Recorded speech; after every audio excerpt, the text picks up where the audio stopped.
What's up, family? What is going on? What is happening? Happy Tuesday evening to you. Hope that all is well with you. You are blessed and highly favored in the Lord, no doubt. Hope you're healthy, prosperous, and all of those good things. Blessed of the Lord. All of those, the churchese language that we use. All of that good stuff. Glad to see you in here this evening. We've got a great session lined up for you. It's a continuation from last week. I'm Tony Mustin, if you didn't know that already. This is my lovely wife, Mrs. Jamie Tony Mustin. So, again, glad to have you in here. Go ahead and do us a favor really, really quick. Hit the share button. Hit the share button. Let's manipulate. No, I don't want to say manipulate. Let's use our tools to our advantage, and let's influence the analytics. So go ahead and hit the share button. Make sure you're sharing this across your social media platforms, which is what I'm doing right now. My different social media platforms. Share this across those different social media platforms so that we get this into as many eyes and into as many ears as we possibly can. Go ahead and activate your social media missionary call and gift. So let's just go ahead and say what's up to what's up, Fifi? Hey, What's I can up, see girl? comments now. Hope all is well in Philly. Man, I can't wait to Is go it to cold Philly. there? I can't wait to go. I to bet Philly. it is cold there. That was a dumb question. I cannot wait to go to Philly. Can't wait There's to go our to Philly. teachers for Marriage Rocks. Marriage Rocks teachers right there, man. Love Marriage Rocks. Elder Carrie, it's my buddy. It's my elder, but that's my buddy. And Mrs. Monica, the energetic, what would you say? Exciting. She's very exciting. Very exciting. She said it'll hit 50 tomorrow. That ain't bad. What? Who's 50 tomorrow?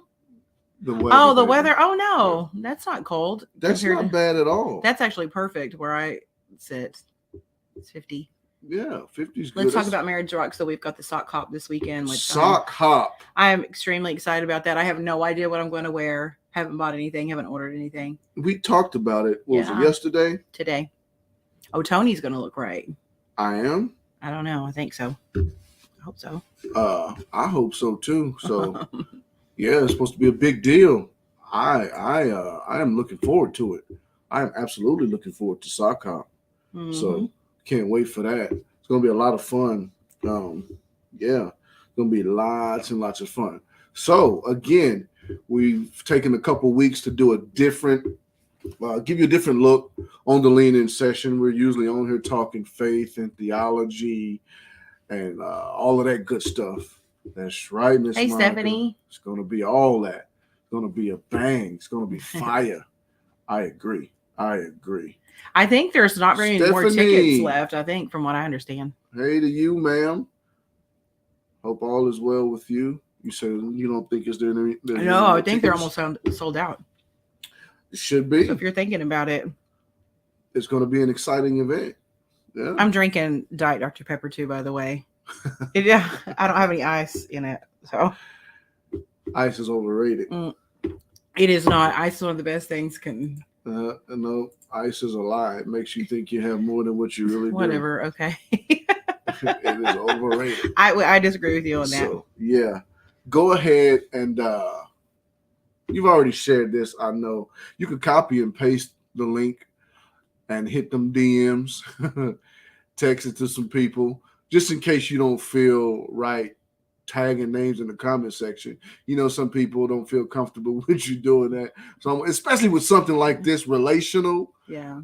You're typing names in the comment section. People think you're trying to put their business out there, like telling folk, hey, you need this. So they kind of don't like that. So you can hit them on the sneak, hit that DM, copy and paste the link, hit the DM, let them know it's going down. So, yeah. Oh, Miss Fifi, yes, it is. The case said we have the same ice conversation. I see Michelle. It's in the high 30s. Hey, Michelle, by the way. Dr. Cream Soda. He doesn't. What's up, Sam? I just saw your post, by the way. Yeah, he was just laughing about that. That prophetic post that you received. that word that you will not agree with. You will not come into agreement with. Just kind of scrolling through before we came on, I saw that. I laughed out loud at that. I thought that was funny. But yeah, we wanted to give you a different look. And this is February, Valentine's month. It's a big deal to her. She loves Valentine's season. It's a season for her. I do have a question though. It's not Valentine's Day. It's a season. It is a season. It is a season. So help us ladies out, okay? If you could have the perfect Valentine's gift, I know this doesn't really matter to you as much as it does me. This is straight off the cuff. It is. I do have a question though. Okay. What would you get from a guy? I mean, what would a guy want for Valentine's Day? Well, besides know me, what was such a hot topic last week is physical touch. You're gonna say I meant something we can get you besides that. Okay, well you got to be specific. I know. I heard that because the touching is at the top of the list. But when you talk about physical gifts that comes from outside of this house, with me, all men are different. Some men like things like cologne, toiletries and stuff like that. With me, it really doesn't matter. It really doesn't make me, because I don't think about that. I don't think about that at all. I'm very, very easy to please. She knows that. I'm very, very simple. I don't need a whole what do you call it, witch hunt and fanfare and yeah, I don't need all of that. I'm cool with simple stuff. Like I don't ever tell her this is what I want. You know how we kind of sneak that out somehow? Yeah, money. Elder Carey says money is always decent and in order. Decent and in order. He biblical already. Tony totally outdid him. He also said Monica needs this session. Do you know? Okay, one of the best Valentine's Day gifts that he ever got me. He wrote me like. That's right, Miss Monica. Just touch him, Jamie. You guys, I always touch him. It's TMI, but I've got my hand on his leg right now. I'm never far from him unless I need a break. Today's one of those days I need a break. Not from him. The kids have been on something else, but one of the best Valentine's Day gifts that he ever got me is he wrote me 7 or 8 letters, and hid them throughout the house. Mm-hmm. And each one of them was labeled something. That means something to me. Mm-hmm. Like I don't expect any extravagant gifts or anything like that. I like thoughtful things. You can bring me a cold Dr. Pepper whenever I'm thirsty and I am happy. Mm-hmm. Or buy me a big pair of earrings or something. That kind of goes into some of the stuff we'll touch on tonight. We'll just review. That's my biological father right there. What's up, man? He says something simple. That is true. Hey, Mr. Albert. That's true. Something simple. But what you were saying, it goes into a spray tan. That is true. Summer, he needs me to get a spray tan. He likes it. Yeah, the letters though is something that we talked about last week. The love language. I did that because I know that's part of her love language. He actually wrote me a little note before we came on today. She likes little things like that, and so again, we'll kind of get into some of that again tonight. She said, "I just want some sleep and pick the movie." That is true. Man, hey, listen, sleep. Whoo! Well, I guess I've always heard older people talk about sleep when I was younger, like it was this rare commodity. And now that I'm older, I see why they say that. Sleep is especially from one of the most coveted experiences from a mother's in my life and in her life right now, especially with baby Remy. She's not bad. She'll sleep till about 4:30. Yeah. And then she starts making a fuss. But sleep right now, man, because there's not a day that goes by that I don't get up before 6 a.m. I'm usually up at 5 a.m. almost every single day. Even on Sunday, I'll lay there until about 6. But I'm up. My body is trained and it wakes itself up. And so sometimes I'll wake myself up.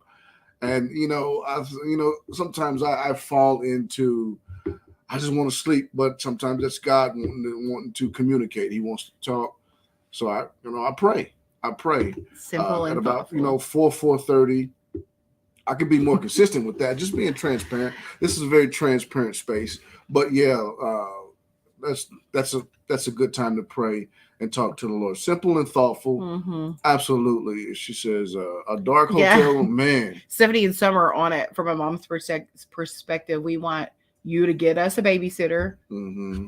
It would be awesome if we came home to a clean house. Mm-hmm. And it's not that we don't want to spend Valentine's Day with you. It's not that. This is in addition to. This is our gift. You don't have to do it on that day. This is an addendum. Yeah. Snore. Hey, I can do that. She knows Mm-hmm. that. I can do that with the best of them. But yeah, sleep is that's a valuable Mm-hmm. thing. It's a very, very valuable thing. And this one right here, man. One of the things that I like to do for her just consistently is when we get home on Sunday, I like to let her sleep. He does do that now. And, but the problem is I sleep for like 5 hours and it messes me it's up. like goes into hibernation. Yeah, it's great. And she gets up. What day is it? That is true. Sundays is the day. I'm not even kidding. All right, Beverly's probably. Oh yeah, dinner cooked. This one will. He can't do it, and that's okay. I want him to learn how to do it more. I know he can do it. He won't try. About this. We he talk won't about try this, to do it. But that's the kitchen is her domain. I do love think that. She wants me like she thinks she does. I don't think she wants me to learn how like that. I can cook some things, but she wants me to get deep into it. I don't think she wants that like she thinks she does. You because think that's her domain right there. I think there'll Summer, be some conflict. Wait, we gotta pause. Summer said something. Oh, she won't pause for that. That's how they do. Thank you. I needed that today. Do you know that, ladies, you can attest to this, that it's on the days that you don't feel like it that people say that to you. You just need it. That's great. That's great. Mm-hmm. But getting into some of the content, I know we've been kind of filibustering for about almost 15 minutes. I needed it. Boy, it was. But getting into some of the content that we talked about last week, and we'll pick up where we left off last week, is we started off talking about communication, about how important communication was in relationships and how important it is for the growth and just the health of the relationship. It allows the relationship to breathe. When there's no communication, it's like the relationship is being suffocated, and there's no real life flow.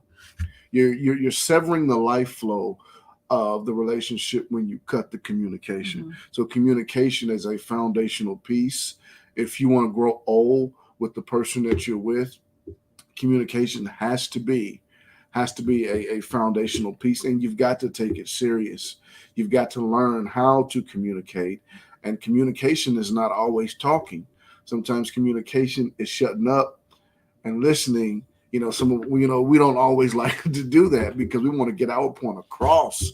We want to tell our story, but sometimes it's good to just listen. That is it's an important part of communication, and I think it's wonderful when you have two people that's endeavoring to master the art of listening, actual listening. I'm talking about really, really listening, not hearing. You can hear somebody and not be listening to them. You don't have any idea what they're talking about, what they mean. Men can do that with the best of them. We could hear you and not be listening at all. Oh, yeah, that's true. Again, this is a transparent space. Yeah, that's true. We could be hearing you and not listening to a word. It's almost like the Charlie Brown. Well, is it Charlie Brown or is it Charlie Brown? Charlie Brown. Wah, wah, wah, wah, wah, wah. We hear noise. Come on, teach us. I need to know these things. But there's no comprehension because there's no effort to comprehend. But we've got to be intentional. We've got to be intentional in putting forth the effort to listen, even when it's not something that we really don't want to listen to. So we talked about how maturity played a huge role in that. Mm-hmm. We talked about be clear. That's to the giver and the receiver. the one giving the information or doing the talking and the one doing the listening. Be clear. Make sure you understand what they're saying. Make sure you understand what they're talking about. And we also talked about study them. Know their triggers, because sometimes you can venture in areas that are very sensitive to them where you're communicating, and it's an area infested with landmines, but you don't know that. So you start stepping Or on sometimes things. you do know that. Oh, you know? and sometimes you do know that, and you step on them anyway, and you start triggering emotions. Talking out of the devil's playbook. Right. She's quoting it. She thinks it's funny. And then we talked about, let me just put some of these up. Listen, if you're not subscribed to the YouTube channel, subscribe to the YouTube channel. Listen, we got a busy life. We got a busy house. I'm trying to put together exclusive material for that side. But go ahead and subscribe if you haven't already. Go ahead and hit that subscribe button, hit that notification button. We're trying to build something wonderful over there on the YouTube side. Get the book, Choose Life, right there behind me if you hadn't already got it. Amazon.com, BarnesandNoble.com. Make sure you get that. Okay. But, yeah, where are we? We were talking about, the next thing we talked about, that could start a fight. Things could start a fight. Things that you need to stay away from. Again, we talked about triggers just a minute ago. You know what could trigger them. You know what. Sometimes we do it just because sometimes because we got a fight going on the inside. We bring it on the outside and we just want to fight. We just want to fight. And so we trigger things, start fights on purpose. Sometimes we start a fight unwittingly, or let me say it like this. We unintentionally start a fight when really we just want some attention. But sometimes it comes off wrong, it comes out wrong, and it comes off and it comes out as hostile. And so in essence, we just want some attention, man. That's all. Give us an example. Not with me. I don't know. You're the one saying it. When have you started a fight with me when you wanted attention? I need to know these things. Ladies, would you like to know these things? Really? Let's dig inside. Really? Yeah, but don't use me. Like, don't. She want me to give an example. Yeah, use her. Give an example. Wow. Look at See, that. they want to know. Women, would you like to know that? Like, I would like to know he's telling. That's right, son. Push buttons. We know how to push buttons. We do. We know how to push buttons. But yeah, sometimes we do start a fight.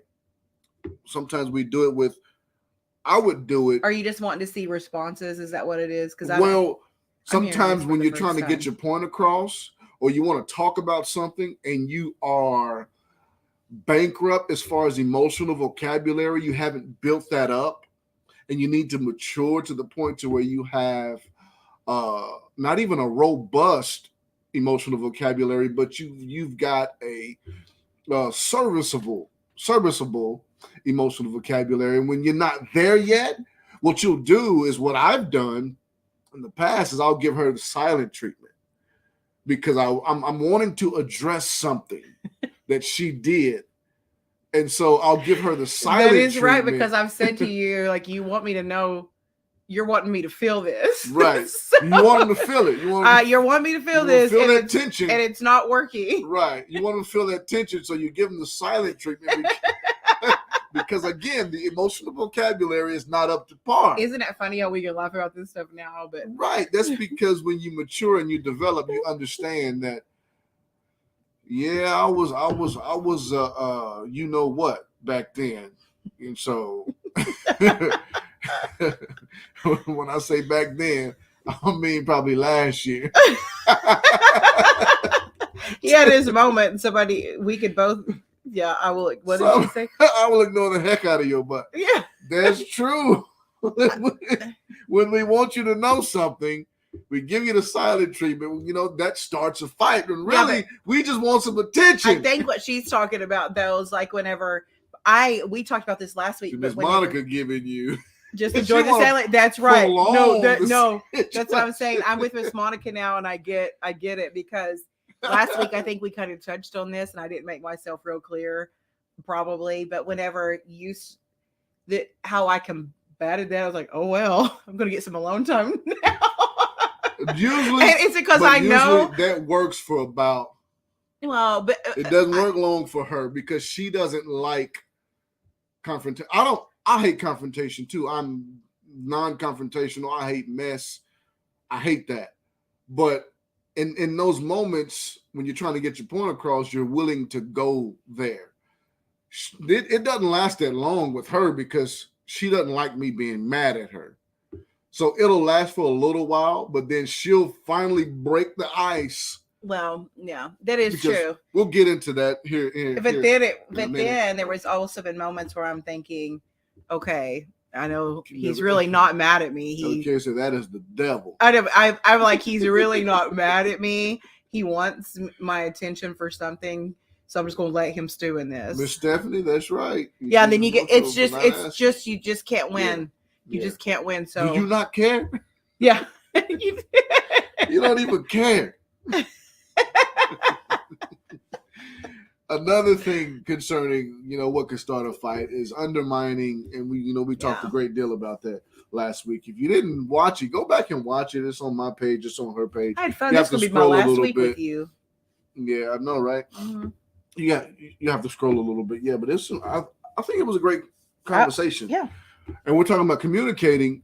The first thing we talked about, lack of communicating could start a fight also because you leave out information that just causes frustration. Can I do this? And it just creates friction, and we know what friction does. Yes, ma'am. This quote I read today, and Miss Monica, when you taught on power couples and marriage rocks, I thought about this. But this quote I read today says a power couple is when yesterday's disagreement didn't stop today's communication.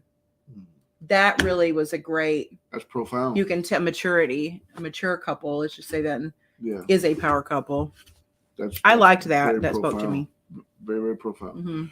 Another thing we talked about is important to understand culture and background, because if you're going to be an effective communicator, you've got to know your audience. You've got to know your audience. So to effectively communicate in a relationship, it's important. I think it's vital that you understand a little bit about their background and where they come from. That goes into studying them. We'll get into that later. But you've got to know something about the background and the culture, because I've always told her this in this relationship, your world is not the world, because sometimes we can judge them and how they operate and how they approach life and the decisions that they make. We judge them based on how we were raised and how we think. Well, it's two different environments, and the things in my world is completely different from the things in her world. Two totally different worlds, and it's unfair for me to judge her and expect things out of her based on my upbringing when they're two totally different upbringings. Two totally different upbringings. She said, effective communication, the most important part of the foundation. I've been married 15 years. Absolutely. Yeah. Communication is a foundational piece in a healthy relationship. Again, it's the life flow. You cut off communication, you sever the flow of life. So we talked about that. We also talked about love language. We talked a lot about love language, understanding their love language, knowing their love language. So important. So important, because that's a part of communication. That's an extension of and everybody now knows what your love language is. Touching is most men's love language. Touching. Don't let me get the fellas on here talking about touching. No, not tonight. We can go all night talking about touching. Hers is affirmation. Mine's are act of service. I love that. And small acts of service, like the little letters and stuff like that. But those things are affirming. Doing the dishes, right? Making the bed. I mean, little things like that. Putting the clothes up when they're folded for me, stuff like that. Yeah. Those. Absolutely. Am I right, ladies? I mean, that's maybe I'm just like that, but. Right. We talked about cleaning how my car out. Some of the under the radar things concerning love language is like leadership and structure. Yeah. Oh yeah. Leadership and structure, and then respect, because a man wants to be respected while a woman needs to be loved. A man really doesn't need to be loved. We just need to be respected, because to us, the respect translates to love. And then we flipped it and saying that us as women, we need a respectable man, someone that we can respect. Our day was great. How was your day? Great. Mine was, well, actually, I'm gonna be real. I just said that out of, it was a good day, but the kids were a little on one today. They were. It was a lot. It was a lot. The last 2 hours have been a lot. I just Elder told Carey just want you to see this. He said Monica can touch him 24/7. I needed this adult interaction right here tonight, and I just needed to sit. You know, that's how I felt today. So to answer your question, it was a good day. That's right, Elder Carey. She did say that last week. You got to be respectable. You do. You can't just respect anything. Everything's not respectable. Right. So you've got to present a respectable lifestyle to be respectable, I guess, to feel love. So yeah, all that stuff goes hand in hand. So this is where we dropped off last week, and we'll pick back up here this week. The next thing we wanted to talk about was put them first.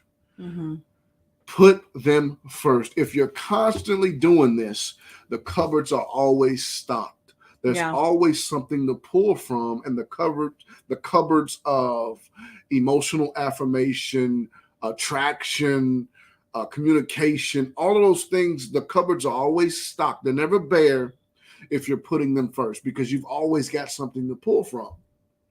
You've always got something to pull from. This is a very primary example, but just think about this. What you put in the refrigerator, that's what you're going to get out of it. You can't take anything out of the refrigerator that you didn't put in there. And you only want to put things in there that you like. Right? Anybody, if you live alone, you're only putting things in your refrigerator that you like, that you would eat. And so you have to think like that in regards to putting them first. Put things in the cupboard that you want to eat. If you like respect, put that in the cupboard. Right? All of those things. So I mean, if you want someone to honor you, you've got to be, first of all, you've got to be honorable, and you've got to honor, you know? And so how I talk to her, or how we talk to each other, how we respond to each other, has everything to do with how we want to be treated. Yeah. How do I want her to treat me? That's how I should treat her. I was praying this the other day about her. God, help me to respect her like she's your daughter. I think we forget that sometimes in relationships that have spiritual backgrounds, is we forget that this is God's daughter. So I've got to, keep that at the forefront of my thinking when it comes to respect, is God, help me to respect her like this is your daughter. Help me to be in remembrance that, God, this is not only my wife, but this is your daughter. Because if you're thinking that this is God's daughter, there's a lot of things that you're not going to say. Yeah. There's a lot of things that you're not going to do. There's some places that you're not willing to go emotionally. And, when you're talking about communication, communicatively, there's some places that you don't want to go when you know that this is God's daughter. Yeah. And so that helps you in communication, is just incorporating that into your thinking and how you approach her when you are communicating, when you're talking. So put them first. It's as simple as sowing and reaping. That's what we're talking about. What you think about that? Put them first. I think that's essential. But I think you were saying put things in the cupboard that you like. I think it's also important to put in the cupboard what your partner likes, because like I could fix my favorite meal for you and it does nothing for you. But I'm thinking, don't you like it? I love it. Right. I've done that to him a lot, actually. But realizing, I'm saying is you're putting things in that you want. Oh, I absolutely agree with you. Right. But I'm saying it is important as I'm putting you first to do those little things, going back to love language somewhat, and putting in the cupboard things that you like as well. Does that make sense? Absolutely. Yeah. Put things in that they like, that they want. Yeah, it does go back to love language and understanding and knowing their love language. I think it has a lot to do with you loving yourself. Because when people don't know how to treat themselves, they don't know how to treat another individual. That is true. So it comes down to you knowing how to treat yourself. If you respect yourself, a lot of times, 9 times out of 10, you're going to respect this woman. Men that don't respect themselves are not going to respect that woman. So if you take that coin and you flip it and you say, okay, a man that doesn't respect a woman, that's a man that doesn't respect himself. Yeah. She is a reflection of you. If you're in that type of relationship, if you're doing life together, she is a reflection of you. So if you're disrespecting her, that means you don't like what you see, which is a translation of you don't like what you see in you. Yeah. And so what you're doing is you're taking that out on her. You're projecting. You're taking that out on her. What you see in yourself, you're taking that out on her. And a lot of men never see it like that. They never see it as, wait a minute, that's a reflection of me that I don't like. And so you've got to learn how to turn that light on and examine that area of the relationship. Well, I think that comes into narcissism is usually an insecurity, and they will treat somebody that treats them like gold. They'll treat them awful because they don't love themselves. Absolutely. I know a couple right now. I absolutely will not name names, but I'm just saying he treats her awful, you know, and I'm thinking he doesn't. And I've said this to her because she's only just because she's asked for my advice. Like he can't love himself correctly. Right. And especially if his relationship with God is not right with all of that, you know. Well, that's where it begins is your relationship with God. The scripture says we love him because he first loved us, meaning our sense of love and our ability to love, our understanding of love comes from how God loves us.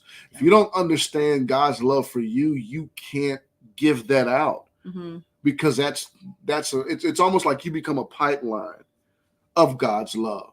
When you understand his love for you, you become a pipeline, you become a conduit of the love of God. But when you don't have that connection, you don't have a right perspective or paradigm of what love is. So you don't even know how to love. Right. So that's the foundational piece right there, is having a relationship with God that teaches you how to treat another individual. That's how God meant it from the beginning with Adam and Eve. She was there to help him, but him being that first connection to God, that relationship with him, with God, was supposed to be mirrored in his marriage. Yeah. That's why you see the analogy, the church being the woman, the wife of the bride of Christ. You see that. Husbands love your wives as Christ loved the church. You see that analogy right there, because that's big in the eyes of God. And so, why it's so important to go into a relationship whole and healed, and not looking for someone or your partner to complete. Because I know it's a big saying, Jerry Maguire, you complete me.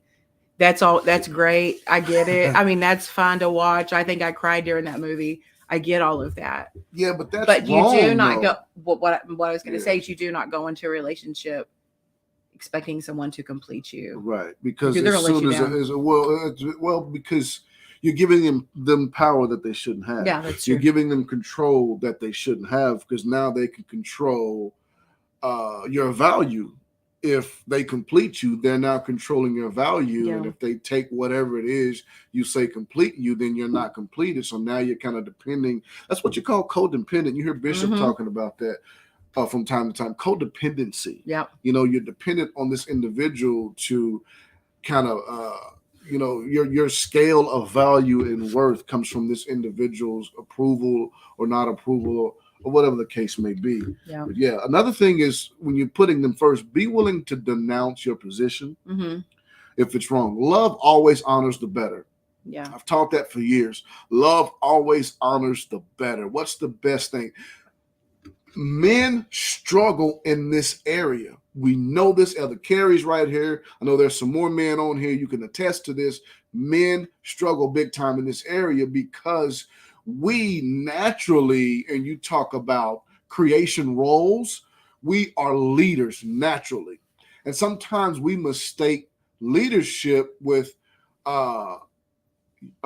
being unilateral. It's our way and that's it. That's not a real leader. We think a leader can't listen. Leaders are best when they listen. A horrible leader is one that doesn't listen.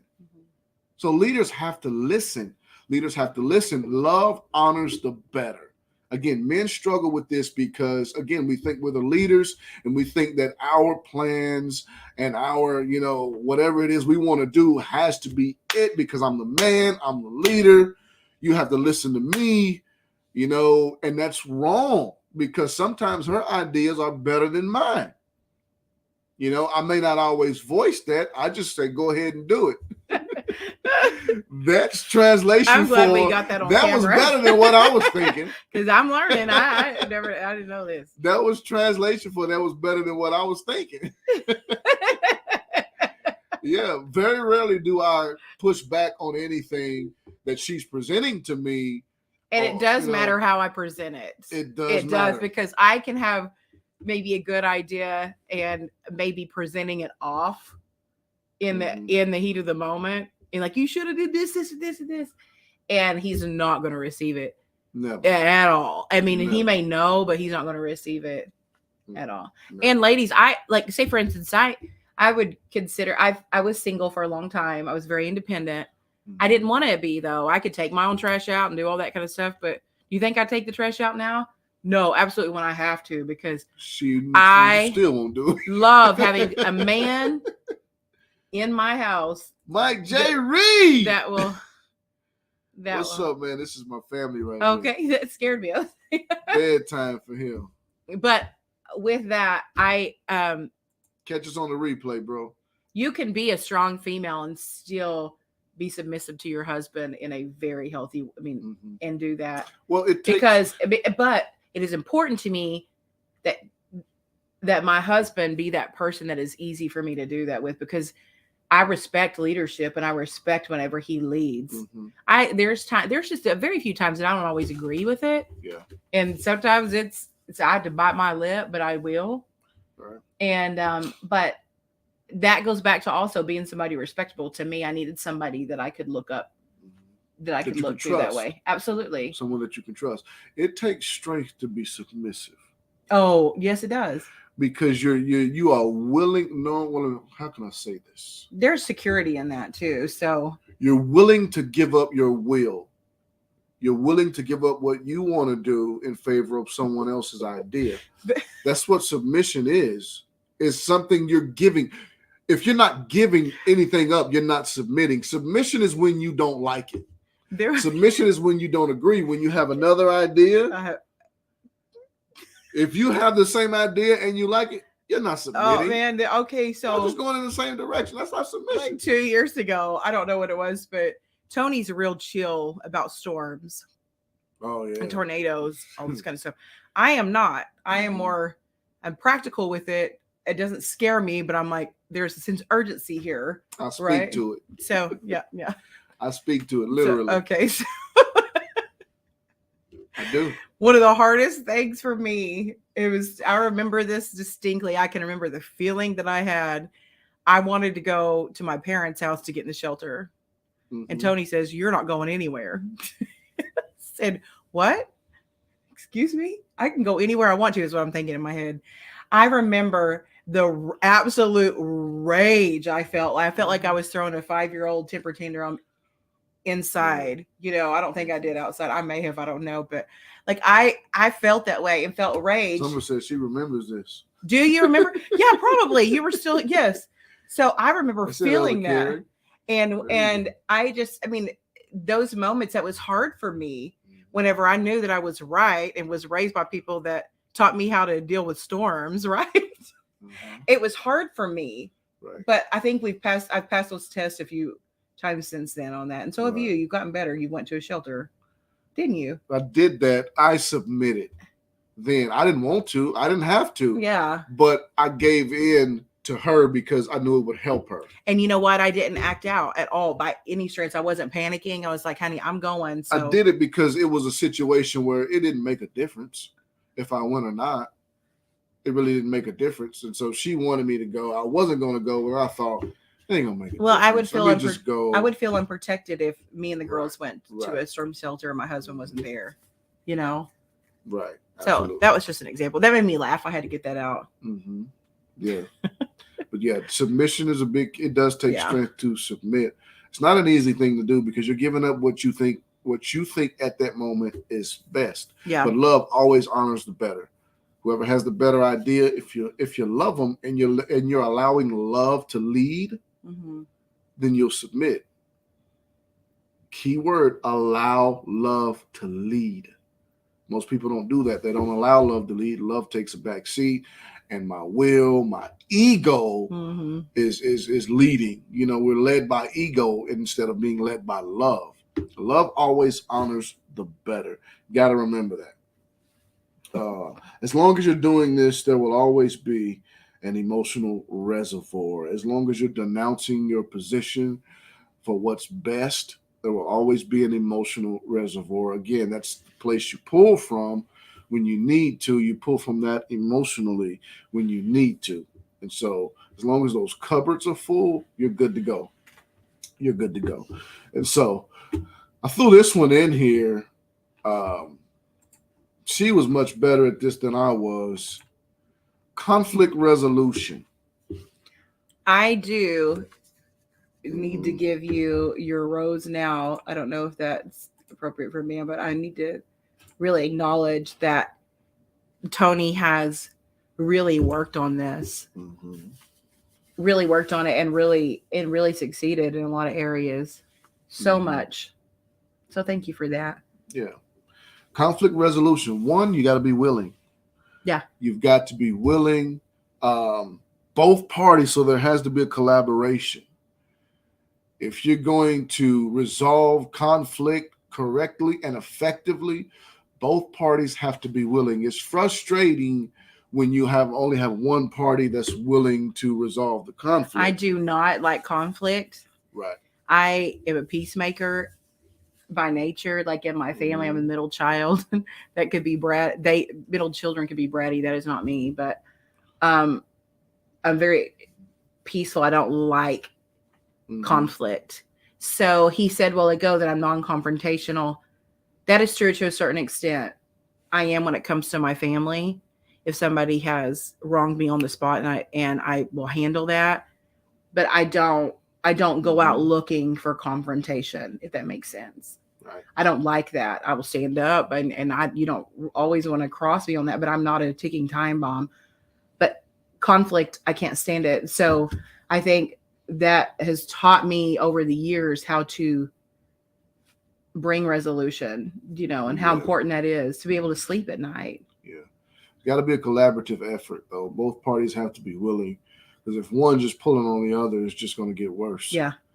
It's just going to get worse, because what you need to do at that moment is you need to give them the space, even though you're willing to resolve it. And it needs to resolve, because sometimes when you let things sit, they fester. Mm-hmm.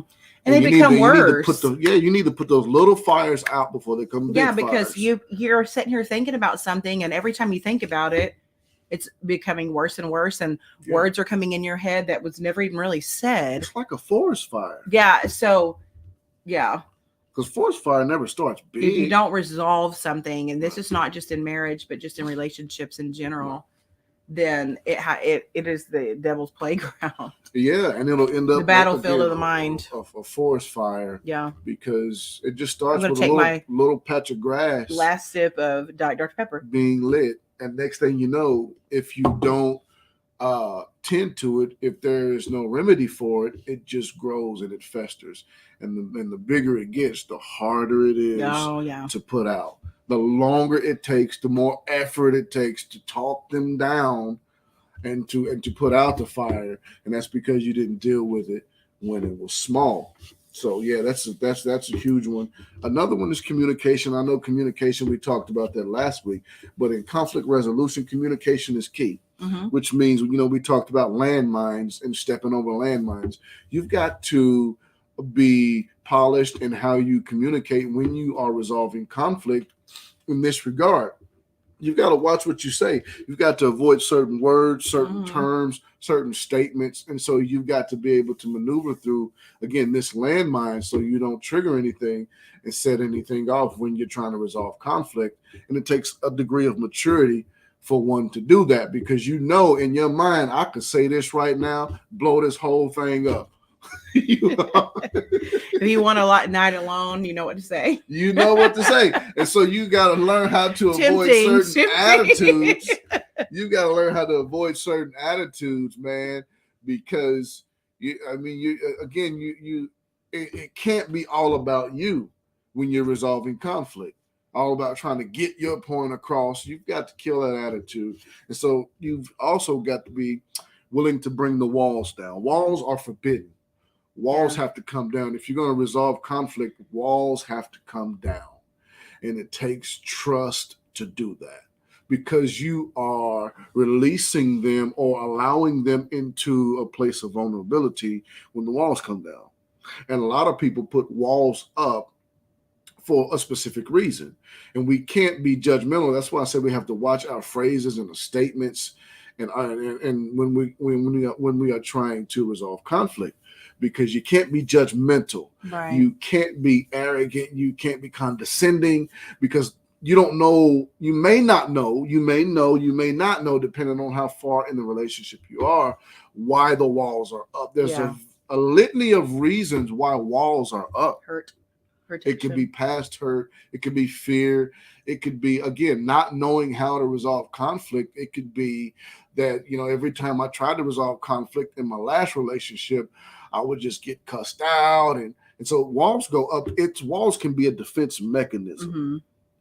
Mm-hmm. But the thing about walls going up as a defense mechanism is not only I think I wrote about this in the book at some part of the book. I think it was wholeness, the chapter of wholeness in the book. The thing about walls going up, not only do you keep things in, but you also keep things out. Yeah. And everything that's on the outside is not bad. There are some things that you need to let in, but you won't let them in because you have a wall up. Mm-hmm. And so you've got to be strategic in putting the wall down and knowing what to allow in and knowing what to push back against. Mm-hmm. So that's the thing about having a wall go up. You keep stuff out, but there's some stuff that you don't want kept out. Mm-hmm. Or else you're not going to grow. You're not going to mature. You're not going to develop. And so walls are forbidden. You've got to be open. He did say, Elder Carey did say something just now. I don't know if I'm behind or. I would say one of those words. That's right. It is true. Canceled. You said it. I remember, especially women. I remember. Right. Walls keep I remember things everything. That's right. Stephanie Ellis says, my sister always said, you have to let it go. Yeah, the girls sing a song about that. Let it go. Let it go. It's true. And I think it's important as the spouse to reiterate, like, I would never intentionally hurt you. Right. So I would never do that. Right.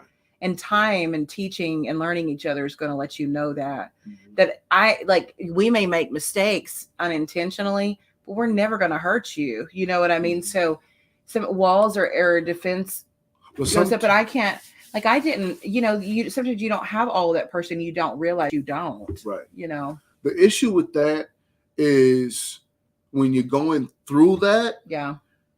When the pain comes or when they do hurt you, you're not thinking they didn't try to hurt me. Yeah.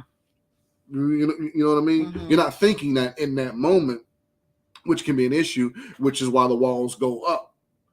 Because you're thinking, they hurt me. You're not thinking, oh, they didn't try to do that. You're thinking, that hurt. Yeah. And so you put a wall up and you're like, oh, I ain't going to let you in because you just violated my trust, and this is a place of vulnerability behind this wall, and I don't want to let you in just to tear me up, Yeah. And so we put that wall up to do that. But you've got to be open. You've got to be open and willing to listen. Mm-hmm. Willing to listen. We talked about that, communication and all that stuff. But willing to listen. Sometimes we're not willing to listen in conflict resolution. Again, we hear you, but we're not listening because when you're talking, we're just loading our guns, waiting for our chance to talk so we can shoot again.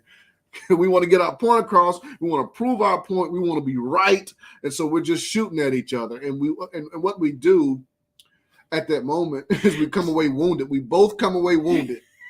We didn't really resolve any conflict. We're just shooting back and forth because we both want to be right. We both want to get our point across. We both want the other person to be wrong and to apologize.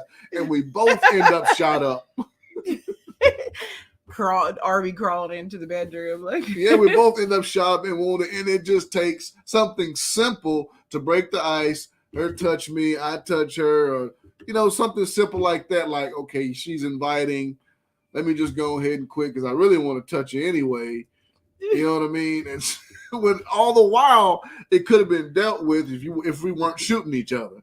So yeah, you've got to be willing to denounce your position. Be willing to listen. Be open. Mm-hmm. Be open, because you don't know what they're thinking. You don't know why they did what they did. You may not understand it. You may not ever understand it. Why they did what they did, what made them do that, what were you thinking?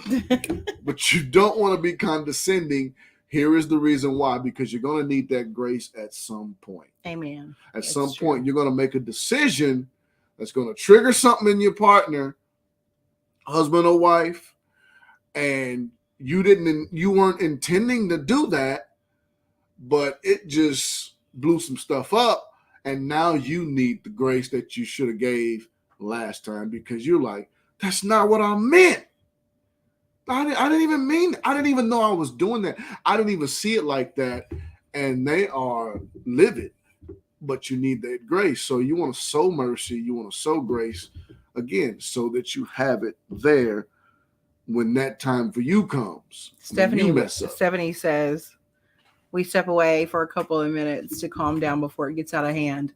That is true. Yeah. Sometimes it does take that does help. A moment to that helps in cool off. That helps in a to lot of gather situations. your thoughts. Yeah. Right? Yeah. I've always talked about pause. You know that I've taught on that, the power of pausing. Mm-hmm.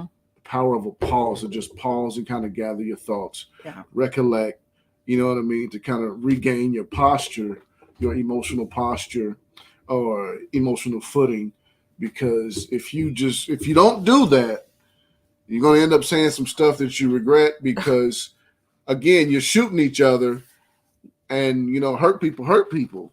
We know that statement, right? Mm. Hurt people, and you're just shooting each other. Now you're just trying to hurt each other, because you hurt me, now I got to hurt you back. And again, Elder Carey said you put some things out there that you can't take back. And sometimes those words have a lasting effect longer than you were thinking that they would have when you said it. You weren't thinking that she's going to feel this 3 days from now. You were thinking, we always do. I'm shooting. She's shooting at me. I'm shooting. I'm shooting. She's drawing a pistol. I'm drawing a pistol.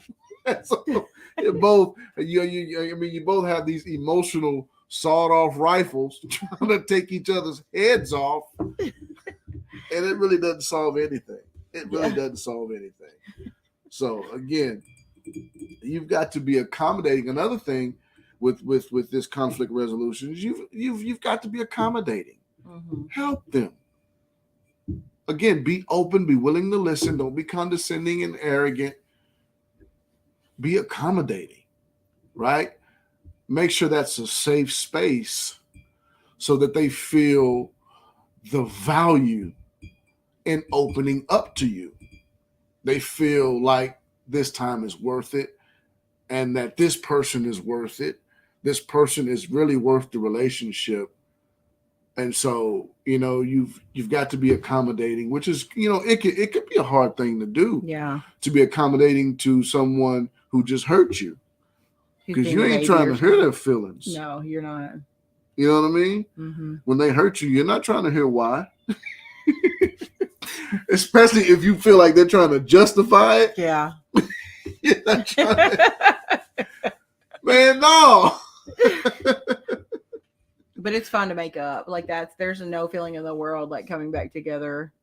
Absolutely. And whenever I'm like, sometimes when Tony's been upset with me for whatever reason, I don't know, but if he's upset with me and he comes back to me and I see his face and I'm like, there you are. You know what I mean? I see the countenance on his face has changed. And I'm like, there you are. You know what I mean? And just different. I can tell whenever, like, I know you've been wrong. You and I both know you're wrong. I'm the moments that you are, which are rare. When I finally come to terms with it. Yeah, I've been wrong too. But when he comes to terms with it, you can see it all over his countenance. It's just, and sometimes I know even if he's taking shots, he knows he's wrong.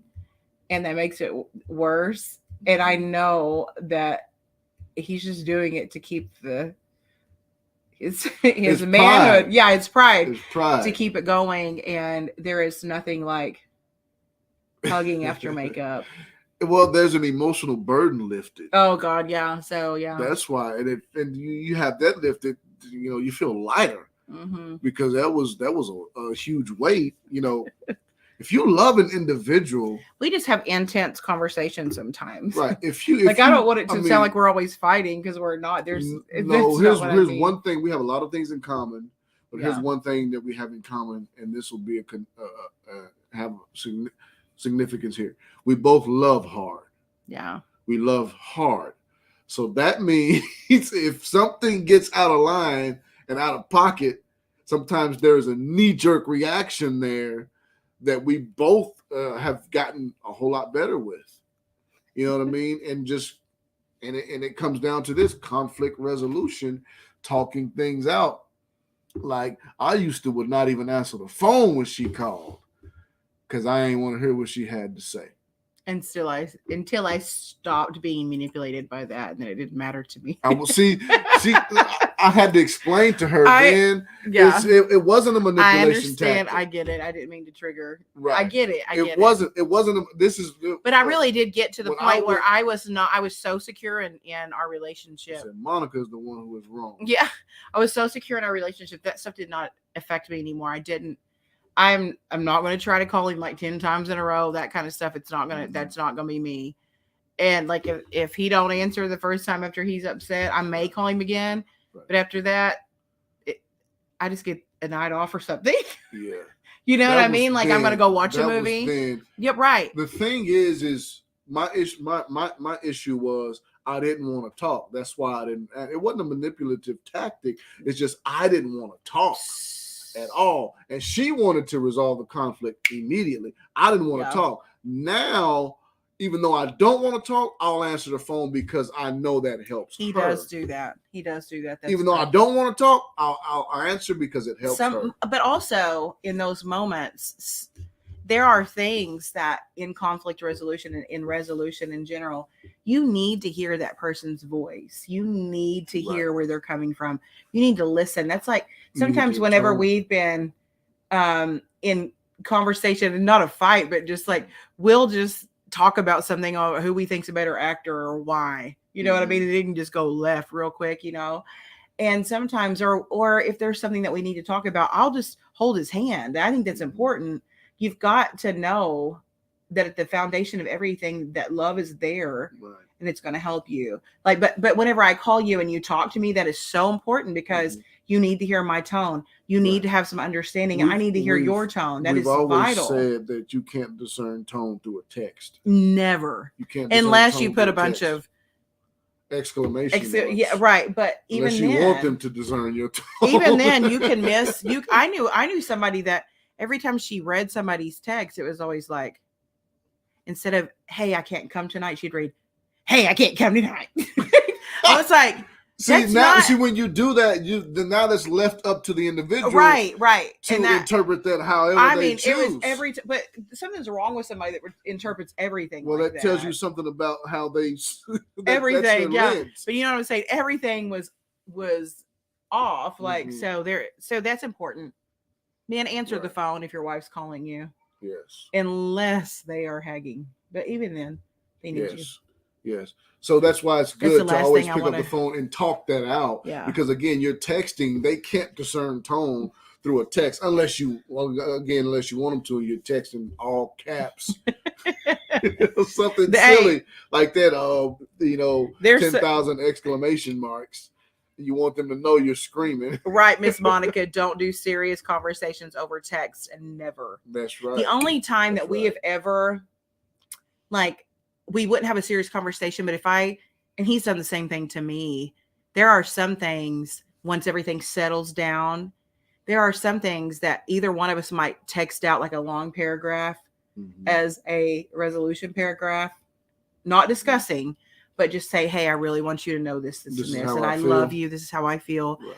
And those are the times I think it's appropriate. But I agree with you that texting is never okay for serious conversations. No. It needs to be one-on-one. Tone is very important. Very important. Very important because it's going to dictate one's posture. Yeah. You know what I mean? If she discerns, again, when you are texting things that you shouldn't text and you need to talk because you need to hear tone. Yeah. You leave it up to the individual to interpret that however they choose, however they please.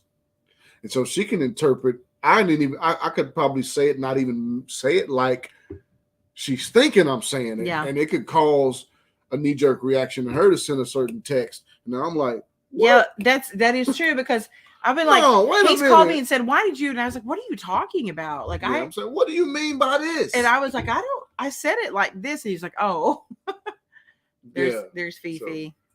So you always want to make sure you keep that communication line open in regards to that. That's important. This is good stuff. This is stuff me and my significant other discusses and have experienced. Absolutely. This stuff is vital. Again, text messages are not good avenues for serious conversations. Never. They're just not. Another thing, ways to bond. What are some good ways to bond? I think touching you. a very underrated way to bond is become a great listener. Yes. Master the art of listening. Again, men, we hear, but we don't always listen. Master the art of listening. That is right. Listen to them. That's right. That's a great way to bond. Okay, Miss Monica said interpretations are off. Yes. Let's ask. No one understands your tongues. Let's ask people, like, what are some great ways to bond? To tell us in the comments. Yeah, you guys on here right now. Because I know we've got people with lots of wisdom. I say become a great listener. Yes, that's a great way to bond, because I'm telling you, that's part of her love language. If I'm listening to her, she is in heaven. If she's talking to me about something, and I'm listening to her, she's like a pig in slop. She's good. Bad example. No, a pig loves slop. Let's just not talk about. Don't ever use that example towards a woman at all. Perception is key. I'm just telling you, that's ladies. I don't want nobody call me a pig and slop. Let me just say, it's one of your happy places. That is a very happy place. Like whenever you put the phone down or whatever, he likes to play a game on his phone. That's the way that he unwinds. I learned that. Mm-hmm. I don't necessarily like it. Just started back doing that. He did. It's something in the beginning that he did all the time, and I did not like that. But it is what it is. It was a getaway. It was a getaway. It was. But like if I'm talking to him about something serious, we make sure that we have each other's attention, and I get off my phone when he wants to talk to me. Right. Yeah, I just like whenever I have Tony. I like not only just in our relationship, but I know my girls feel that. Listening there, they feel that they love their dad to pay attention to him. Wow, that's good, Stephanie. That's good right there. That is true. She said you get them so much closer when you're not mom and dad, but just Stephanie. Absolutely.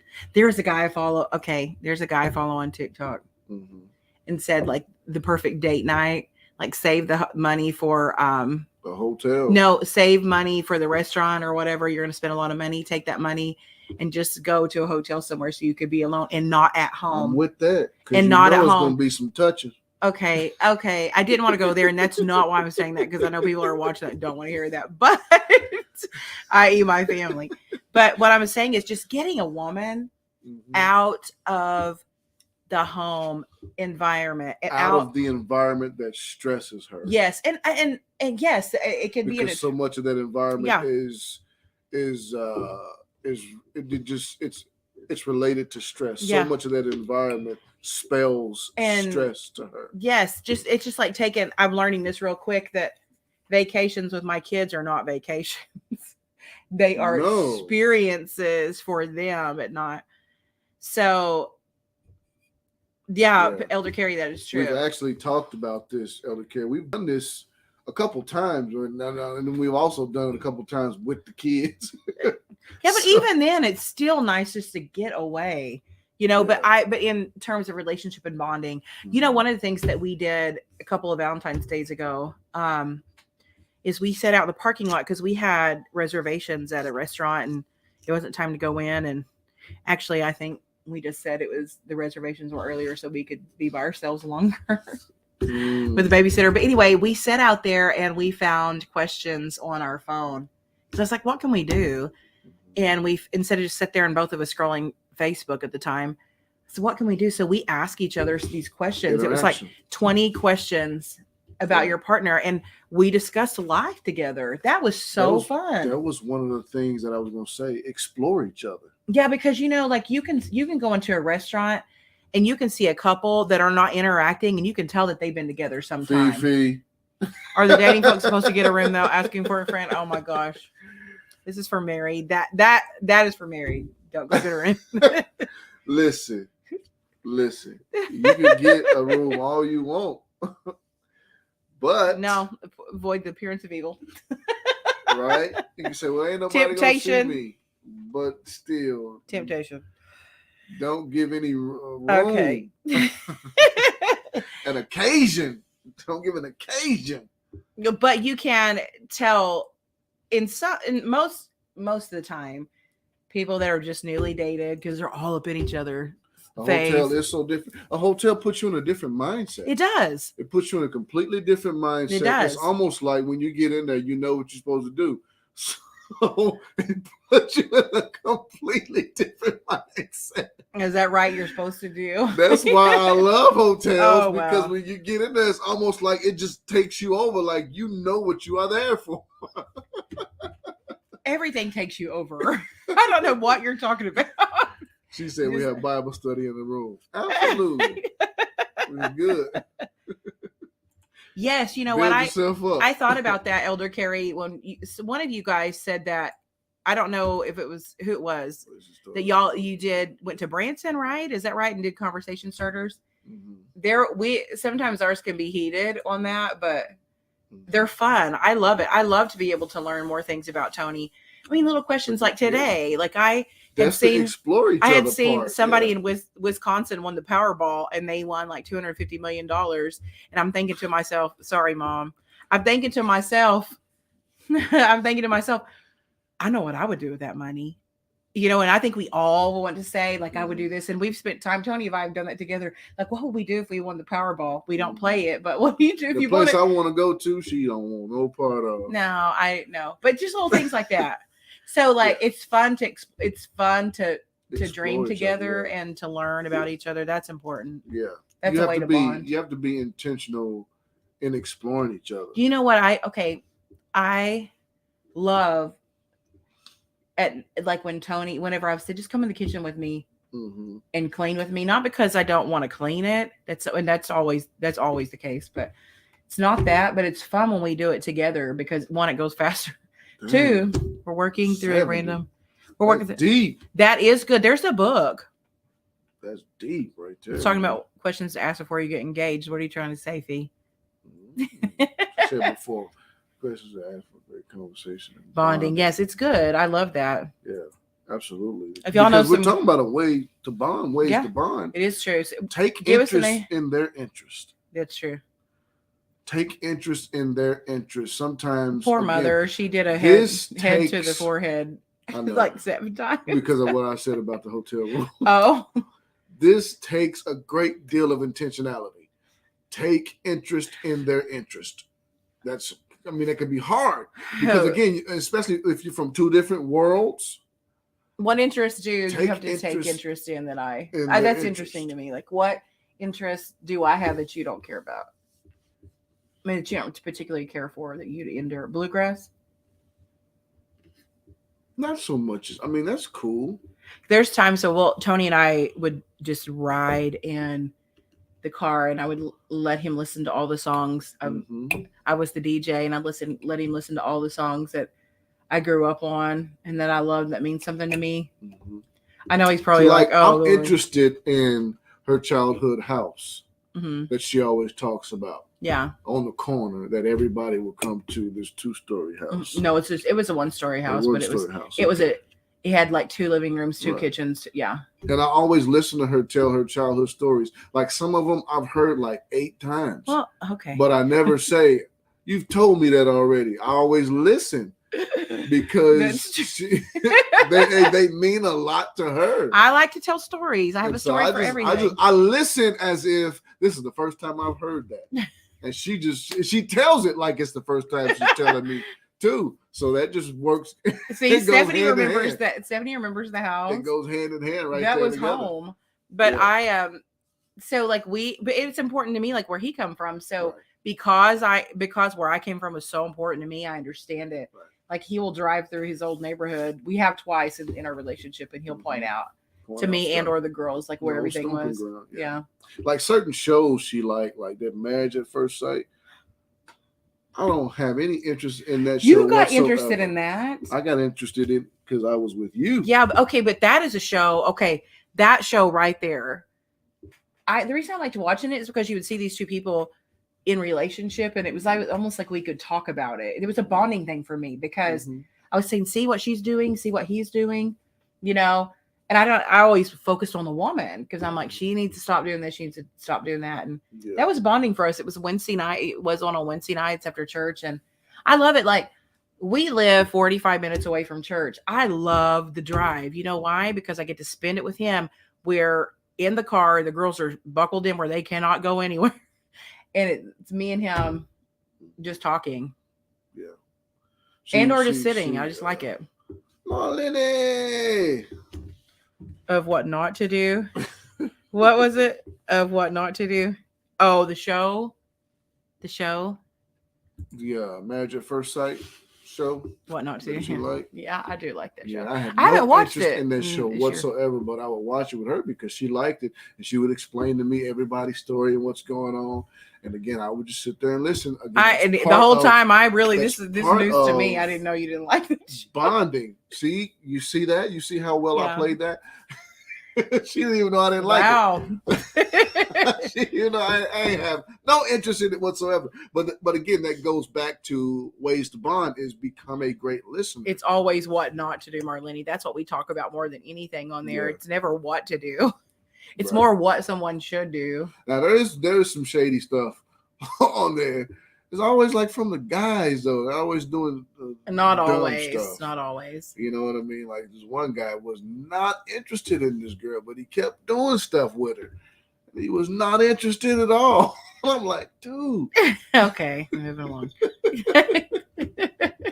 Anyway, you became interested. That's that. I was only interested because it meant me spending time with her and her having the luxury that is to kind of just talk to me about it without me tuning her out. In our relationship, I loved Wednesday nights because we would come home from church. The girls had to go straight to bed, and we would always get like Taco Bell or something. I know I didn't have to cook. I didn't have to do anything. We were coming home, and I knew that I had a good show to watch that I really loved, and I got to spend time with him. And I always hate it when he falls asleep. Tony Mustang has a hard time staying awake for movies unless there's something he likes. I told you at the beginning of the show, sleep is a valuable commodity. He needs to get tested, but it's a value commodity. I don't know, Robbie hates my shows, but he still watches and pretends he's interested. Yeah, I appreciate the effort too. Yeah, man, you gotta appreciate. And another way of bonding. Let's just put this there. Tony and I have some shows that we do both like together. And that is an exciting moment for us on Sunday nights to sit down and catch up on our shows in his cold theater room. It's cold in the winter and hot in the summer. So that is an act of love for me to go in there. She said the first time I saw Hillary get mad when we were dating was because I was watching The Bachelor and he was appalled. He should be. He's probably thinking, why are you interested in this? Yeah, I can see that. You like him? No. Another thing that helps us. Yes. And it'll help y'all too. Listen to me when I say this. Listen to me when I say this.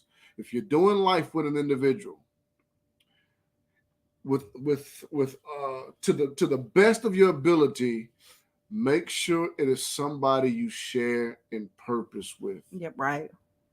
Whatever it is you believe that God has called you to, if you can share in that purpose, that is you talking about one of the most valuable things that you can have in a relationship as a hinge in the relationship is being able to share in purpose together, because we do this on a regular. We call each other throughout the day concerning things in ministry because we both, we share in that. And to have someone to do life with that you share in purpose together is one of the greatest things that you could have, because we get to talk about and understand.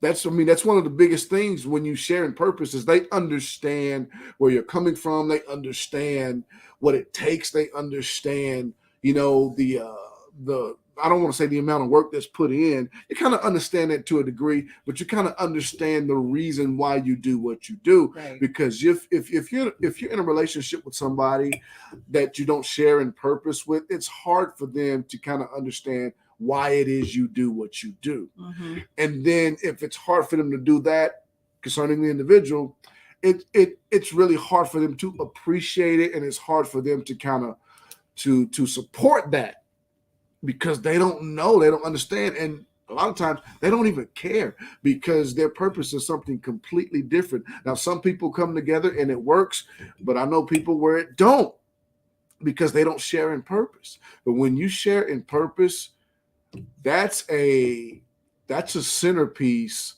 that I think is very, very underrated. Yeah, I agree. Very underrated. Let's read those comments. I'm sorry. I see my friends commenting. First, okay, let's see. My boo and I love football. Amen. He's a hard fan. Oh no, not oh no. Dallas. Oh no. We're gonna have to pray for you, Fifi. Because them fans right there, they don't know how to act. He said me and Carrie must be cousins. Hey, possibly. They had a purpose. That's right. That's true. They had a purpose. That's good. You sharing purpose with an individual, it makes the relationship. It's like it's more than a cherry on top. I'm telling you, it's one of the key ingredients in the freaking cake is when you're able to do purpose, so to speak, quote unquote, together. That makes it all that. I mean, because you're accommodating to each other. You're accommodating to each other. So when she's talking about her side, there's a great degree of it that I understand, which makes me more sympathetic and empathetic towards her because I understand what she's talking about. Right. And when you don't have that dynamic, it makes it hard for me to understand. See, I could sympathize and empathize with her and even kind of critique some things in her thinking sometimes and help bring balance, which she does that to me all the time too, is because we have that mutual, there's this mutual connection there that we both kind of understand.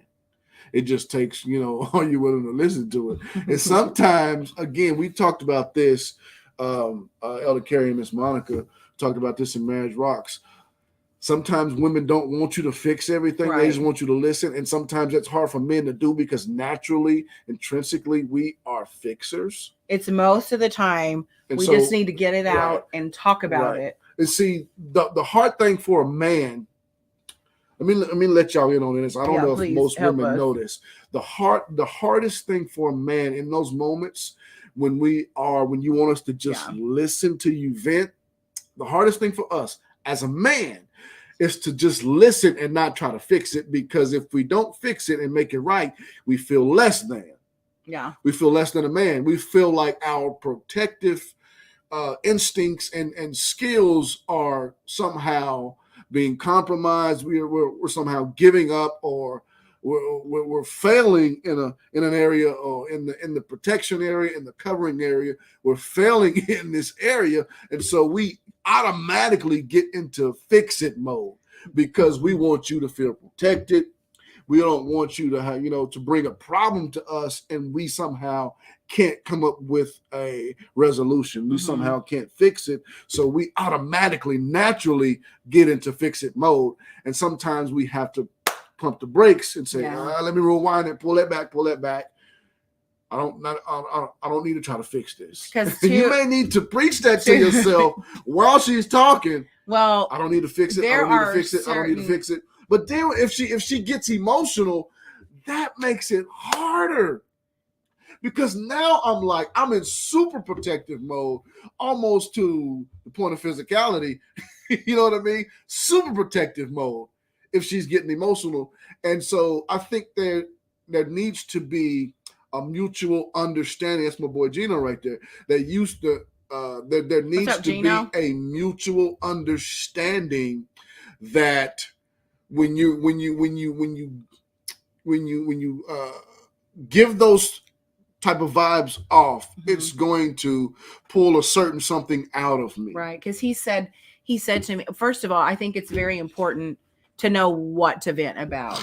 There are things about your job or your circle that you don't need to necessarily vent to your husband about, because he does, if you're not wanting his advice or help, because it does nothing. You made a statement to me one time that said, you're telling me this, and I'm saying, yeah, but I don't want you to do anything about it. I think it was probably something about my sister or something.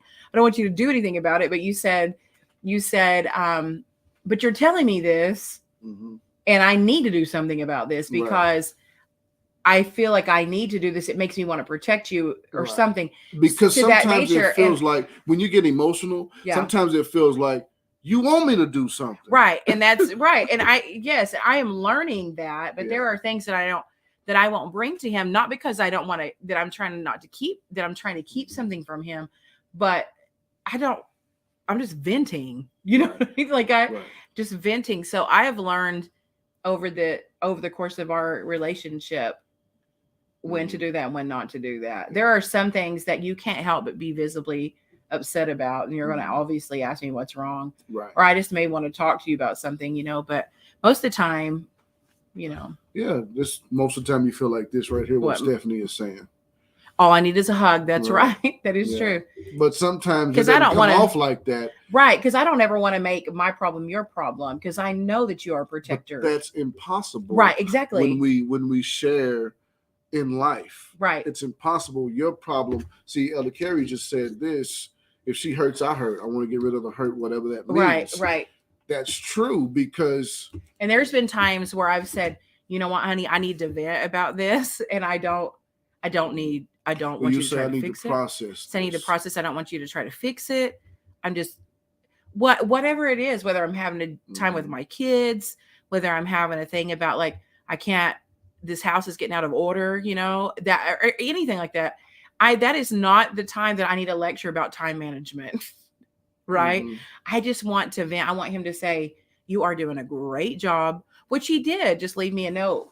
While I was getting ready to come on tonight, I saw a note in the bathroom, and he was saying all those pretty things to me that I know that he meant. Tell me what a great job that I've been doing when I know that I've been falling short. I feel that way. So he's good at that. But I have learned to let him know I just need a hug right now. I may not just process I won't use my words. I will just want a hug. Again, that's and not a rub. I need a hug. Right. Right. Well, it's hard to do that as a man. Yeah, I know when it's hard. You're so attracted to your wife. It's hard to rub when you hug. Hard not to rub when you're hugging. So, yeah, I know. But of course, that comes with maturity, and again, communication and all that kind of stuff. Learning their love language and understanding that, man, I want to do all this stuff right now, but now is not the best time because she's not emotionally there to receive me like that. So you got to learn how to pump the brakes and pull back a little bit, and you know, pretty much just check back later. And what I mean by later, I mean by about 10 minutes. Yeah, that's always come later. Back in about 10 minutes. Let's see what's happening. see what's happening, Captain.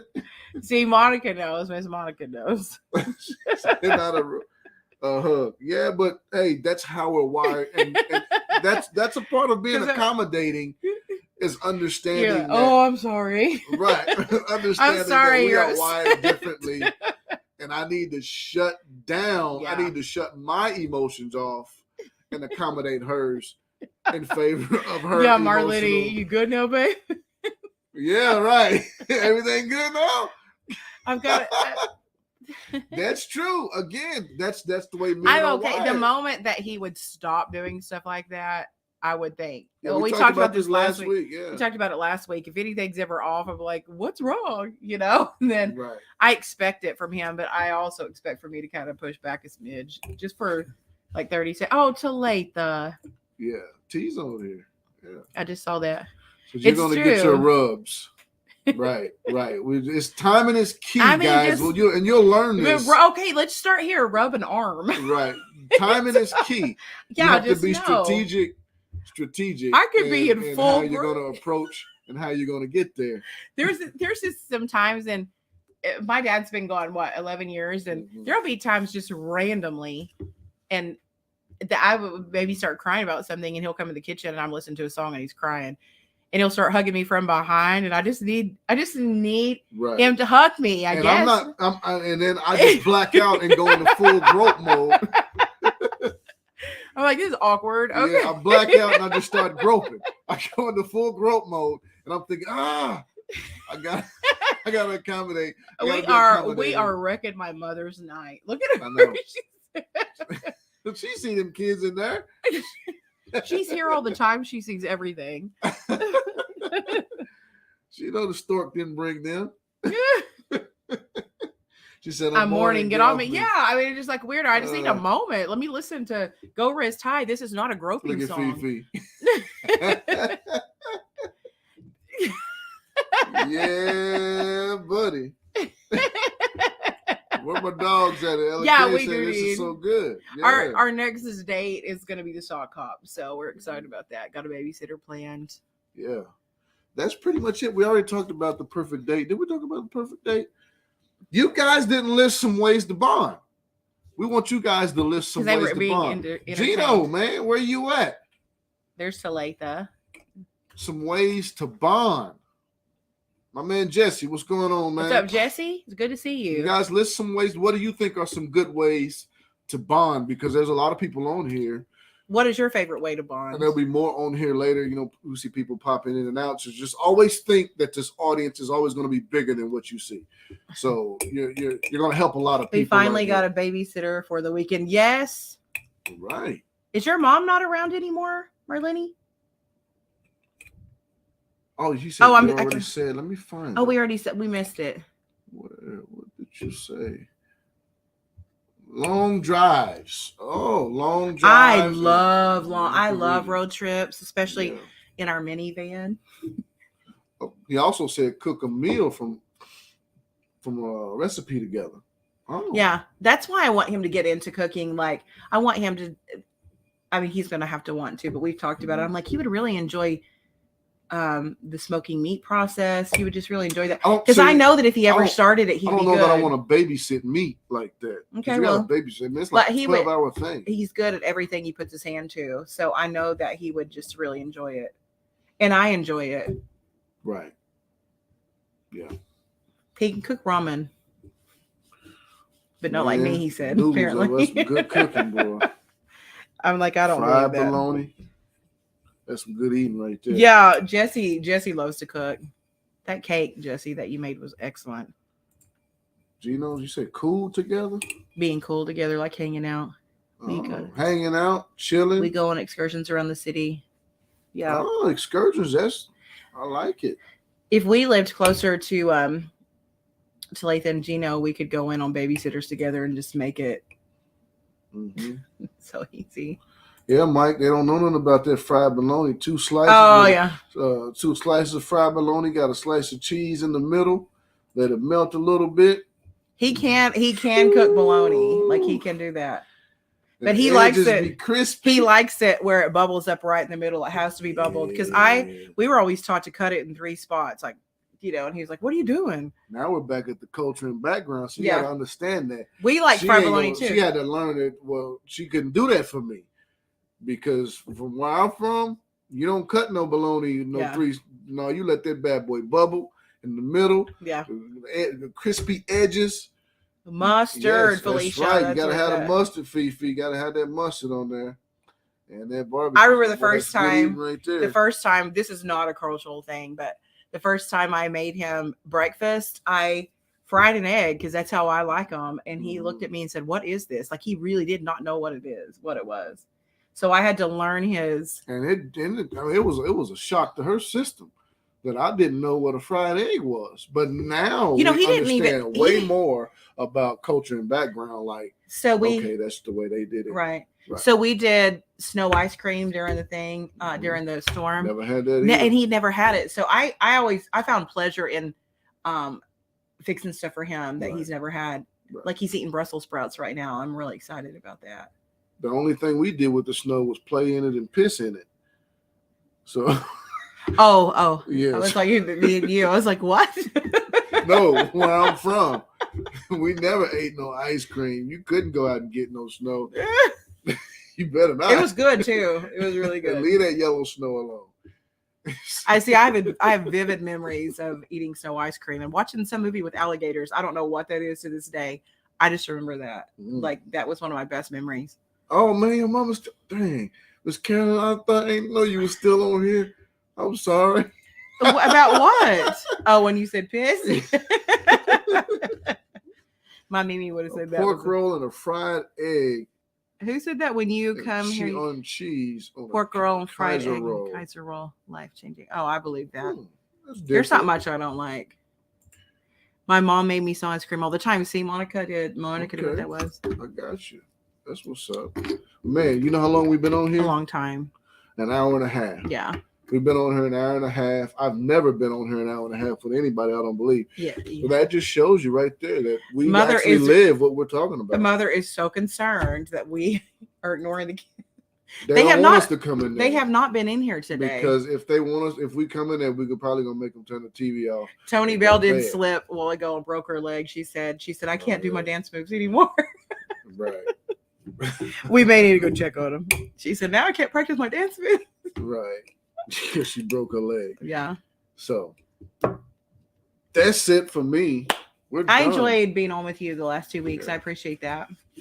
He knows how important Valentine's Day is to me. It's not even the day, it's the weeks leading up to it. I really just love it. We talked about the perfect date, right?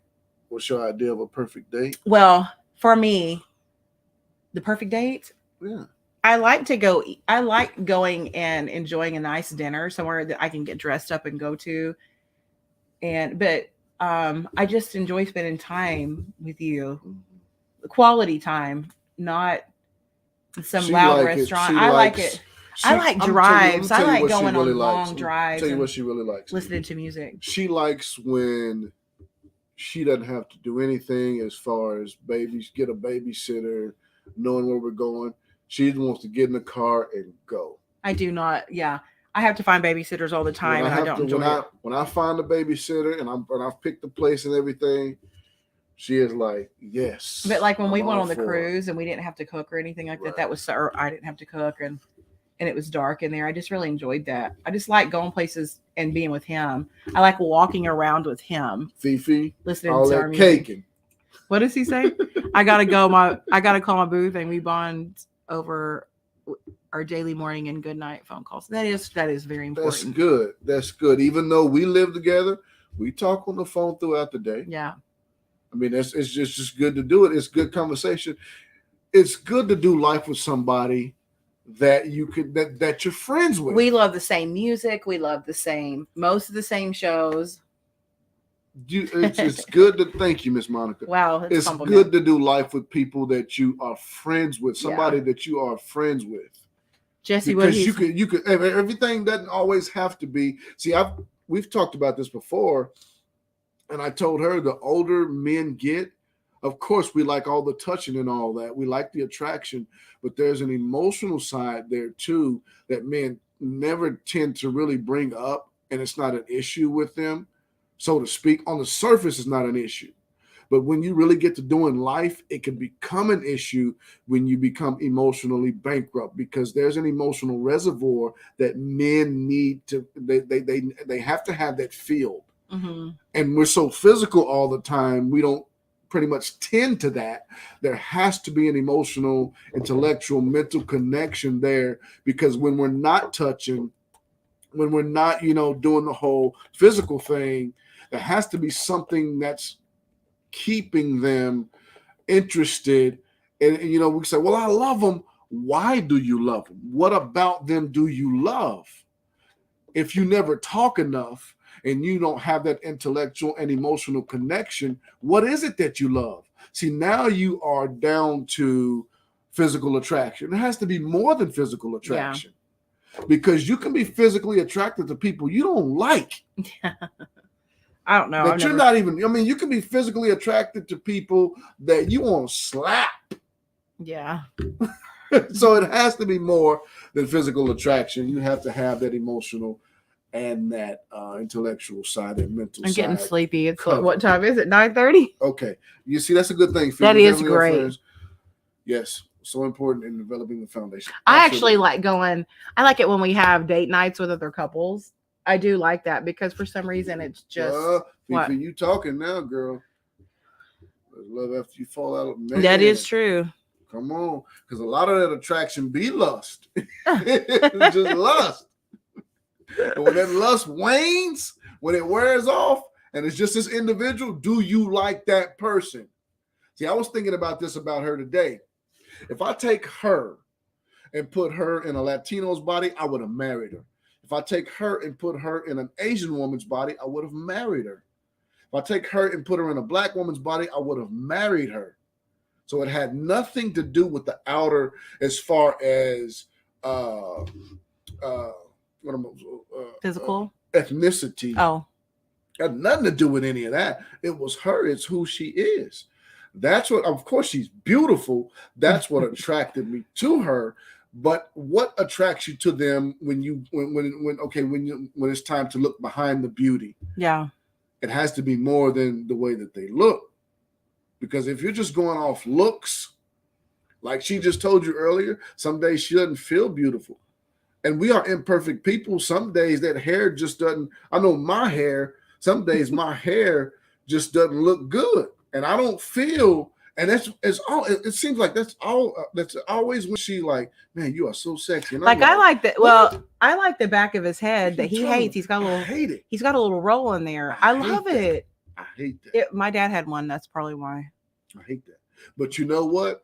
When there's conflict, she don't like it then. So there has to be more. I don't like the roll in the back of your head. I'm saying you ain't thinking about that. Oh, I was fixing to say, yeah. So there has to be something else that brings us back around. That's what I'm saying. Always. It has to be more than because. And can I tell you something? Like you could be attracted to somebody physically, but as a woman, when a man is lazy, he may be cute, but if he's lazy, insecure, doesn't get up, insecure, won't go to work, won't take care of a house, it'll neutralize that attraction. I'm telling you, as a female, for me, I can only speak for me. That will make it go away real quick because you only halfway in. I know I'm tired. It'll neutralize that attraction. It does neutralize that. So I did that series on what was it, Behind the Walls, when we talked about insecurity. No, dealing with insecurity. Yeah. That's one thing that we're talking about. Ask any woman, an insecure man, I don't care how good he looks, an insecure man is extremely unattractive to a woman. Oh, I'm telling you. Any woman. I don't care how cute they are. Any woman. And a man who like you may think, oh, you think that guy's cute, which we don't do that to each other at all. But like, you think that man's cute? I'm like, no, actually, I don't. Mm-hmm. At that point, I would prefer somebody with a dad bod that I could love. Yeah, just like that. And you got to see him. Feel good. That's not what I'm. I'm attracted to the way somebody is, not just what they look like. That right. As a female, we're different. We're different. Looks draw you in and get you there, but not always. Personality and character is what keeps. Because women, you can see a beautiful woman with a man that looks mediocre, or thinking, wait, how women are attracted to different things. Well, it's not. Yes, that is attractive to me. Somebody that will take care of business, somebody that is secure, somebody that can hold it down and is respectable, that makes you want to follow their lead. That is the most attractive thing to me. I mean, I don't want him to look like some mutt, but a man with no backbone. That is exactly. What, childbearing hips? No, that is exactly right. Women are speaking the truth. I'm just telling you, if you don't think you're that attractive, just.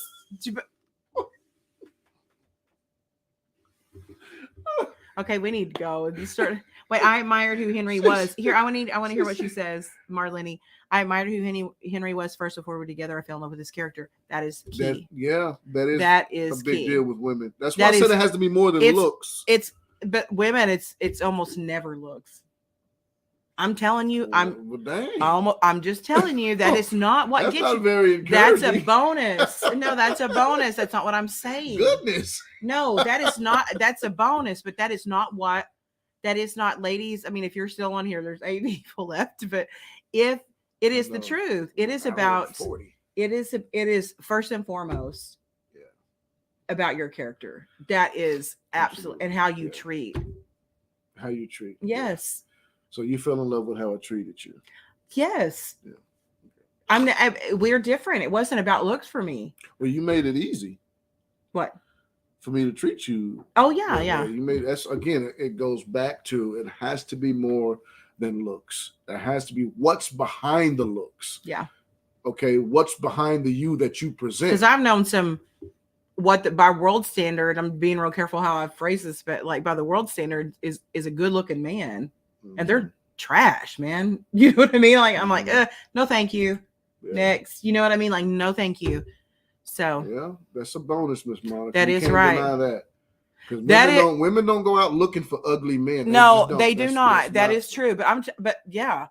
But they don't get excited. I'm gonna find me that. I've heard women say that. I've heard women say this all the time, that they'll say because they fell in love with somebody or whatever, and then when they broke up or something, they're like, I had blinders on. This dude was not cute. Mm-hmm. Do you know what I mean? Women see things differently. As you've grown but I'm so glad you're not ugly. Yeah. I'm so glad you're handsome. Right. That's a bonus to me. It's as you grow. You're talking about what women are attracted to. As you grow, things that you were attracted to 10 years ago, you're not attracted to now. Yeah. Because you've grown in life and your values have changed. Mm-hmm. And now your direction has changed. Mm-hmm. And so now what's attractive to you probably wouldn't have been attracted to you attractive to you. But I know you're probably hungry right now. 15 years ago. Yeah, I got some chicken and noodles over here. I'm going to put some hot sauce in. Thanks for sticking with us, everybody. I like it because I get to talk to people. I get to see you on here and talk to some of my friends that I don't always talk to every day. Absolutely. That's it for us, man. We've been on. Thank you, guys. Plenty long. So you can watch the replay if you want to. A lot. Watch it with your spouse or your partner. Watch it with your partner. See what you guys come up with. See if you agree, disagree. Get some pointers. See what you can take away from it. Watch last week too. Last week was great too. Not as long, not nearly as long, but right here for whatever reason we could have made this another week if we wanted to. But I've got something lined up for next week and the week after that. I'm gonna miss you guys, so for about a month. I'll be on next year during Valentine's Day. Love y'all too. We'll see y'all. Some of y'all will see Sunday, or she'll see somebody tomorrow. I think we'll see some of y'all Sunday. MB, my little brother, love you, man. Until Saturday morning, Bible study, 9 a.m. I'm out. Peace.